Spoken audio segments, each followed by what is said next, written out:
Hi folks, it's been a while since I've created a video, and today I was browsing Temu and discovered that they had their own little brand of lock on there. As you can imagine, it wasn't exactly the most expensive lock in the world. I really can't tell where this has come from. There's a very long manufacturer name on there. It does say it's made in China, and on the side here it also has an Istanbul address on there. So anyway, that's besides the point, because this is the cylinder here, and if we just pop that out of the vise and take a look at it, you can see that there's no anti-snap sacrificial cuts on this cylinder. You can see that there's 7 pin chambers on the bottom there, well, I can't see any anti-drill protection in this lock whatsoever. And to be honest, if I feel the weight of it, it's really quite light. So I don't think it's there's a lot of metal there, to be fair. Having said that, it's the Euro profile format, so the lock itself is obviously got a thumb turn on the back there, you can see, which seems to be working fine.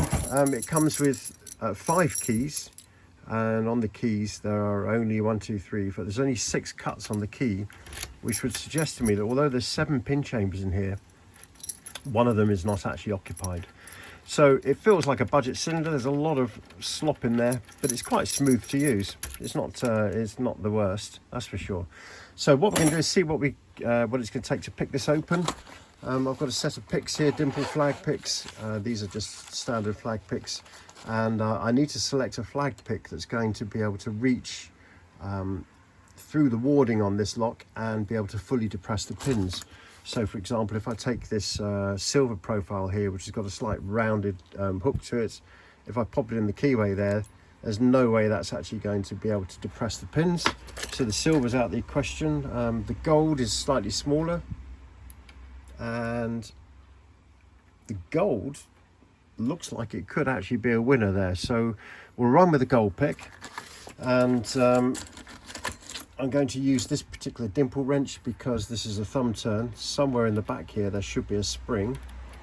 Yep, there it is. So there's a spring in there for the thumb turn, which we need to keep depressed while we're picking, otherwise we're not actually going to be able to pick up the cam. So I'm going to pop that in, and then I'm going to just reach around the camera here. If I just hold that with that finger there, when I pop the pick in, I want to be able to keep it indexed in the top left hand corner of that keyway there.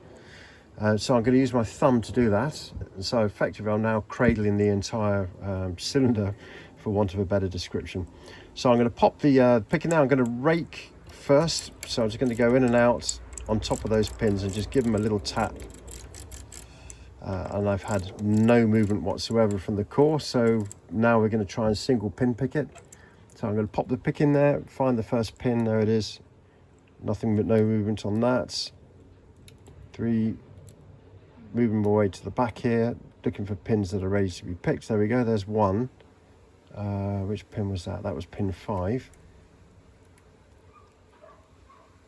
Carrying on moving to the front now. Now pin 4 is blocking the pick, which suggests that it's probably ready to be picked. There we go, let's yank the pick out of there, go back in again. So there's 1, which is very tight. That's set. 2, 3, 4, 5. Okay, there's a pin here at the back that's ready to be set, nice and solid. A nice click on that one. Let's come back out again. There's the first pin. Pin 2 is solid. Pin 3, 4, 5, 6. There is definitely no 7 pin in there. So what I'm going to do now is I'm going to really be very gentle on the tension now and just nudge the top of every one of these pins and just see if I can find which one is holding us up. There it is. It was pin 2. So now that lock is picked, and this tension tool here is doing its job, as you can see. Let's just put that across there. We've now, there we go. The driver pins have dropped up into the keyway there now. But as you can see, I'm rotating that round. I've got the cam, the thumb turn is working as well. So effectively, that is open. As you can see, it didn't really offer a massive amount of resistance there.